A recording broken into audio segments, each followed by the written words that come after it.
بسم اللہ الرحمن الرحیم۔ السلام علیکم ورحمۃ اللہ وبرکاتہ۔ الحمد للہ وحدہ والصلاۃ والسلام علی من لا نبی بعد۔ معزز سامعین، فتنہ خلق قرآن کا آغاز کب ہوا، کیوں ہوا، کنہوں نے کیا، اس کے انجام کیا ہوا، امت مسلمہ کو اس کی کیا سزا بھگتنی پڑی، کب ختم ہوا، کیوں ختم ہوا، کیسے ختم ہوا، اس کے بارے میں تھوڑی سی بات کرنا چاہتا ہوں۔ مامون عباسی خلیفہ ہارون الرشید کا بیٹا تھا۔ امین کے بعد 198 ہجری کو یہ بادشاہ بنا، بنو عباس کا تھا۔ 212 ہجری کو فتنہ خلق قرآن کا آغاز اس کے زمانے میں ہوا۔ معتزلی نما تھا، رافضیت کی طرف اس کا غلبہ تھا۔ اس کے دور میں ایک فرقہ پیدا ہوا معتزلی، جن کا یہ عقیدہ تھا کہ جس طرح سورج، چاند، ستارے، دن رات، سو انسان، جن انس، یہ مخلوقات ہیں اور فانی ہیں، بعین ہی قرآن مجید بھی مخلوق ہے اور فانی ہے۔ اس کے جواب میں علماء حق کا موقف یہ تھا کہ قرآن غیر مخلوق ہے، اللہ کا کلام ہے، غیر فانی ہے۔ جس طرح اللہ غیر فانی ہے، اللہ کی صفت ہے کلام۔ اس پہ پھر تشدد کا آغاز ہوا اور پھر سرکاری مشینری اور کوڑے اور چابک اور تازیانے اور ٹکٹکی اور تختہ دار اور جیلیں آبادی۔ اس کا آغاز ہوا مامون کے دور میں 212 میں۔ امام احمد بن حنبل رحمہ اللہ ان لوگوں میں سے تھے جنہوں نے اس موقف کے سامنے اپنا جسم حاضر کیا، عزت حاضر کی، جان حاضر کی، توانائی حاضر کی، اور مامون کے دور میں ان کو پھر بلایا گیا۔ کئی علماء تکیہ کر کے خاموش ہو گئے، اس میں مصالحت کر لی، مفاہمت کر لی، مدانت کر لی، لیکن امام احمد بن حنبل جبل استقامت بنے کھڑے رہے۔ مامون نے اپنے دور میں پھر ان کو حکم دیا گورنر کو کہ امام احمد بن حنبل کو بیڑیاں پہنا کر، ہاتھ کھڑی ڈال کر میرے پاس پیش کیا جائے۔ تو امام احمد بن حنبل کو یہ سارے اہتمام کیے گئے۔ ابھی یہ وہاں سے چلے نہیں تھے تو مامون فوت ہو گیا۔ مامون کے مرنے کے بعد اس کا بھائی معتصم باللہ بادشاہ بنا 218 ہجری میں، اور مامون اس کو جاتے جاتے اس معتزلی عقیدے کی ترویج کا، اشاعت کا، نفاذ کا حکم دے کے گیا کہ پوری ریاست کو، پوری اسٹیٹ کو، پوری گورنمنٹ کو، اس کی مشینری کو، اس کے ارکان کو، اس کے بیت المال کو اس عقیدے کی پروجیکشن کے لیے، پروموشن کے لیے، تشہیر کے لیے، اشاعت کے لیے بالجبر کوشش کی جائے۔ معتصم کا دور ناظرین پھر اس حوالے سے تشدد کا عروج کا دور ہے۔ وہ کوڑے جو بدمست ہاتھیوں کو مارے جاتے تھے، اور وہ زندہ خانہ جو ازلی ابدی کم نصیب قیدیوں کے لیے وقف تھے، جہاں ضروریات زندگی نہیں تھی، روشنی نہیں تھی، اس میں ڈال کے لوگ بھول جاتے تھے حکمران کے یہاں کوئی گرا بھی ہے، یعنی لوگ بھوک سے مر جاتے، جانور ہوتے تھے، سانپ، بچھو وغیرہ۔ یہ سارے تشدد اس دور میں فتنہ خلق قرآن کے تحفظ کے لیے معتصم نے استعمال کیا۔ معتصم کے دور میں پھر وہ کوڑے جو ہاتھی کے لیے استعمال ہوئے، وہ کوڑے امام احمد بن حنبل کے لیے استعمال ہوئے۔ پیرانہ سالی میں برہنہ کر کے، تہبند باندھ کر، ٹکٹک لگا کر بغداد کے چوکوں میں تشہیر کروائی گئی، رسوائی کرائی گئی، بے پناہ تشدد ہوا، پوری ریاست اس کے حق میں آ گئی۔ معتصم کے مر جانے کے بعد پھر اس کا بیٹا واسق باللہ آیا۔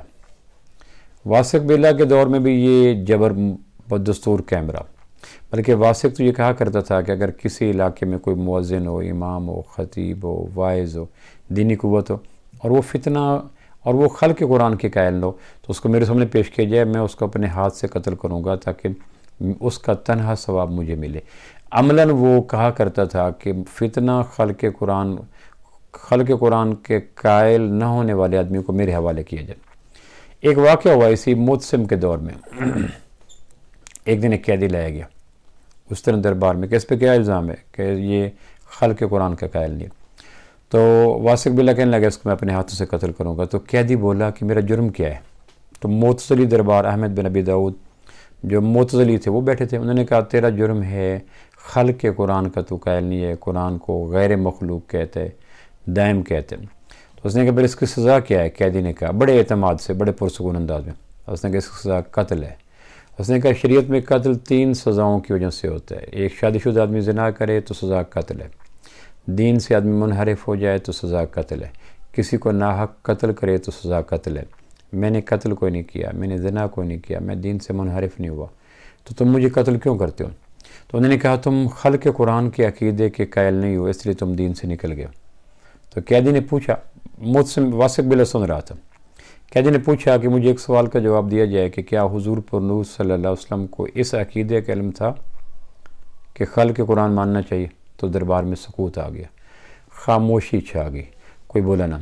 قیدی نے پھر کہا، کیا حضور صلی اللہ علیہ وسلم نے عمر بھر انفرادی، اجتماعی، مسجد میں، جمعہ میں، وعظ میں، تلقین میں، جہاد میں، حجۃ الوداع پہ کسی موقع پہ یہ کہا کہ لوگوں جو خلق قرآن کا قائل نہیں ہوگا اس کی سزا قتل ہوگی، واجب القتل ہوگا؟ کیا کسی حدیث میں، ضعیف سے لے کر موضوع تک اور صحیح تک، کسی حدیث میں یہ بات آتی ہے؟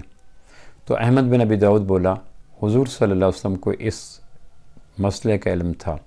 قیدی نے کہا، پھر آپ نے کسی موقع پر اس کی تشہیر کی؟ تو چپ ہو گیا۔ پھر وہ قیدی کہنے لگا واثق باللہ کو، کیا بادشاہ، آپ نے اور آپ کے باپ نے اور آپ کے چچا نے کتنے ناحق خون کیے، کتنی جیلوں کو آباد کیا، کتنی پیٹھوں کو زخمی کیا، کتنے خون کے فوارے نکالے، کتنے ناحق لوگوں کو قید کیا، عورتوں کو بیوہ کیا، بچوں کو یتیم کیا، اور اپنے نامہ اعمال میں گناہ لیے، اس عمل کی خاطر جس کے زندگی بھر میں کبھی حضور صلی اللہ علیہ وسلم نے ایک جملہ نہیں بولا۔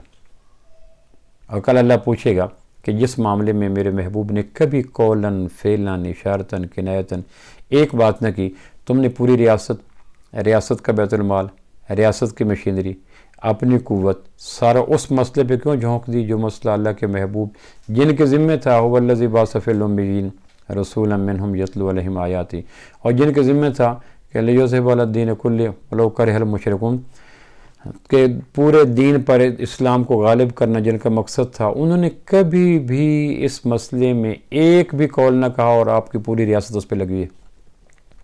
تو ناظرین، واثق تھوڑی دیر کے لیے اس کا چہرہ فک ہو گیا، معتزلی خاموش ہو گیا، دربار میں سناٹا چھا گیا، ایک ہو کا عالم ہو گیا۔ ایک قیدی کی سوال و جواب کی نشست نے ان کے قدم اکھیڑ دیا۔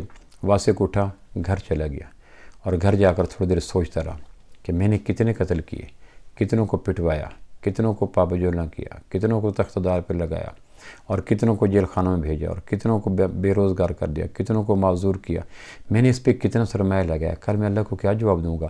جبکہ یہ دین کے مبادیات میں نہیں، فروعات میں نہیں، دین کے اصولوں میں نہیں ہے، پھر کیا ہوگا؟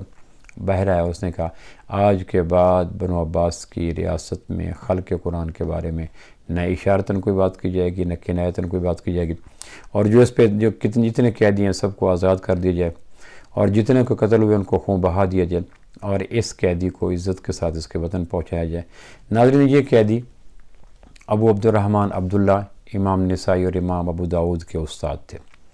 میں یہ واقعہ میں نے تاریخ الخلفاء میں پڑھا، جس کا میں نے مفہوم بیان کیا، اور کچھ باتیں میں نے اس میں عرض کی آپ کے سامنے۔ میں سوچا کرتا ہوں کہ اس دور کے علماء اگر سوچیں کہ جن مسائل کو وہ منبر پر، محراب پر، تقریر میں، تحریر میں، مناظروں میں کر رہے ہیں، کیا ان چیزوں کے حوالے سے پورے مجموعہ حدیث میں ایک حدیث بھی آتی ہے؟ میں ان مسائل کو ذکر نہیں کرنا چاہتا، آپ خود جانتے ہیں۔ ہمارے منبر، محراب، وعظ، تلقین، اشتہار، قد آدم اشتہار، جن موضوعات پہ چھپ رہے ہیں اور میڈیا بھرا پڑا ہے، اور چیخیں نکلتی ہیں، اور بازو چڑھائے جاتے ہیں، اور جھاگ نکلتی ہے، اور تفریق ہے، کیا ان موضوعات کو آمنہ کے لال صلی اللہ علیہ وسلم نے کبھی زندگی میں ایک دفعہ بھی اپنے اجتماعی خطبے میں، انفرادی میٹنگ میں، گھر کی چار دیواری کے اندر، گھر کی چار دیواری کے باہر، مسجد نبوی کے سین میں بیان کیا؟ اور اگر نہیں کیا، تو خدا کے واسطے اپنی خطابت کو، فصاحت کو، بلاغت کو، اپنے اللہ کے دیے ہوئے اختیارات کو، اور ان صفات کو جو قدرت نے بے پایاں عطا کی ہیں، ان موضوعات پہ لگائیے جن موضوعات کی عمر بھر اللہ کے محبوب نے تلقین کی۔ صحیح یقین کا، اچھی عبادات کا، عمدہ معاملات کا، اچھے اخلاقیات کا، پاکیزہ معاشرت کا، آپس کی محبت کا۔ میں سوچا کرتا ہوں کس درجے کی خود فریبی ہے کہ ایک محلے میں 3 مسجدیں ہیں، یہ بریلویوں کی ہیں، یہاں دیوبندی نہیں جاتا، یہ دیوبندی کے ہیں، یہاں اہل حدیث نہیں جاتا، یہ اہل حدیث کے ہیں، یہاں بریلوی نہیں جاتا، اور تینوں مسجدوں کے نمازی ایک دوسرے کو بالکل ایسا سختی سے دیکھتے ہیں جیسے ایک دوسرے کا قتل کیا ہوا ہے، ایک دوسرے سے نفرت ہے، خلیج ہے، بغض ہے، اور ایک دوسرے کو دیکھ کر پریشان ہوتے ہیں۔ خطیب پورا مہینہ، پورا سال اپنے مسجد میں نماز پڑھنے والوں کو دوسروں کے خلاف بھرتے ہیں، مائنز بچھاتے ہیں، بارود سرنگیں پر کر دیتے ہیں، دلوں میں اندر نفرتیں بھرتے ہیں، چنگاریوں کو انگارہ بناتے ہیں، ایک آگ لگا دیتے ہیں، اور پھر ان تینوں مسجدوں کے خطیب جمعے میں بڑے الہا و زاری کے ساتھ اول آخر درود پڑھ کے کہتے ہیں، یا اللہ امت مسلمہ کو متحد فرما۔ یہ خود فریبی ہے، خدا فریبی ہے، یا عوام کے ایمان و یقین سے کھیلنا ہے؟ ایک محلے میں لوگوں کو اکٹھا نہ رہنے کا درس دینے والے، اور ان میں بارود بھرنے والے، اور ان میں آگ کو الاؤ بنانے والے، اور چنگاریوں کو ایک شعلہ بنانے والے، ہر روز یہی ایک قبضی چہرے، پریشان چہرے، تنے ہوئے چہرے، پھر ان کے بیچ میں بیٹھ کر یا اللہ پوری امت کو متحد فرما، اتفاق فرما، واعتصموا بحبل اللہ کی رسی میں پرو دے، وحدت کی مالا میں پرو دے۔ سوال یہ ہے کہ پوری امت کو اتحاد کی خواہش رکھنے والے اپنے محلے میں تفریق کی بنیاد رکھ رہے ہیں، تسبیح کی، وحدت کی مالا کو پارا پارا کر رہے ہیں۔ میں سوچا کرتا ہوں کہ کاش وہ قیدی اس دور میں آ جائے اور آ کے علماء سے گریبان میں ہاتھ ڈال کے پوچھے کہ جس موضوع پر تم خطبے دیتے ہو، تقریریں کرتے ہو، پیمنٹ لیتے ہو، علاقے میں سفر کرتے ہو، ان موضوعات کا قرآن میں اور حدیث صحیحہ میں ایک بتاؤ کہ اللہ کے محبوب نے کبھی ان موضوعات کو ڈسکس کیا۔ جس دن یہ غیر ضروری موضوعات ختم ہو گئے اور ضروری موضوعات ہے کہ اخلاقیات، عبادات، معاملات، معاشرت، حقوق، فرائض، للہیت آگے، اس دن امت میں وحدت بھی آ جائے گی، عروج بھی آ جائے گا، خوشی بھی آ جائے گی۔ اللہ کریم مجھے اور آپ کو ان موضوعات کو عامت الناس میں بیان کرنے کی توفیق نصیب فرمائے جو موضوعات آمنہ کے لال نے عمر بھر بیان کیے۔ السلام علیکم ورحمۃ اللہ وبرکاتہ۔